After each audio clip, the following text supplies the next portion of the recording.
उद्योगपती अदानींवरील अमेरिकेमध्ये फसवणुकीच्या आरोपाचे भारतीय शेअर बाजारावरती पडसाद। अदानी समूहाच्या शेअर्समध्ये मोठी घसरण।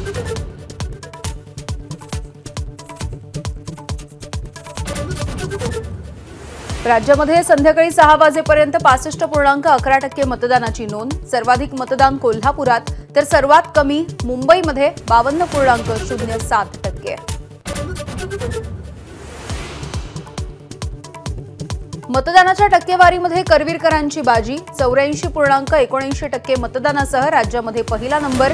तर दुर्गम आणि नक्षलग्रस्त गडचिरोलीमध्ये सुद्धा शांततेत मतदान। तब्बल 73.70% मतदानाची नोंद। बीडमधील घाटनांदूर गाव आज बंद। मतदान केंद्रांच्या तोडफोडीचा निषेध। तोडफोडीच्या प्रकरणी 40 जणांवरती गंभीर गुन्हे दाखल।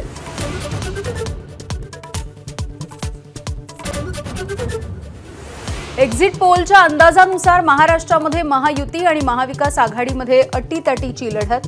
मात्र महायुतीचं पारडं काहीसं जड।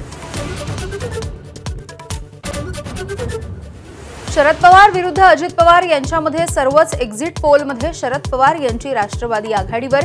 6 पक्षांमध्ये अजित पवारांची राष्ट्रवादी 6व्या स्थानी येण्याची शक्यता।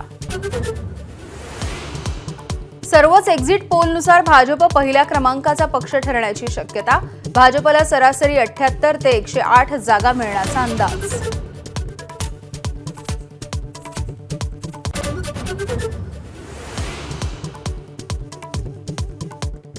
दिल्ली एनसीआरमध्ये हवेची गुणवत्ता अजूनही वाईट श्रेणीत। ऑनलाईन शाळांच्या नंतर आता 50% सरकारी कर्मचाऱ्यांना वर्क फ्रॉम होम। सीबीएसई बोर्डाच्या 10वी आणि 12वीच्या परीक्षांचं वेळापत्रक जाहीर। 15 फेब्रुवारी ते 18 मार्चच्या दरम्यान परीक्षा।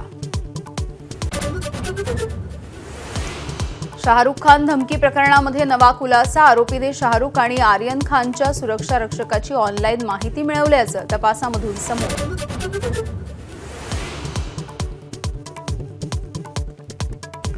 आणि भारतीय महिला संघाला आशियाई चॅम्पियन्स हॉकी स्पर्धेचं जेतेपद। बलाढ्य चीनवरती 1-0 ने विजय। 11 गोल करणारी दीपिका ठरली प्लेअर ऑफ टूर्नामेंट। एबीपी माझा, उघडा डोळे बघा नीट।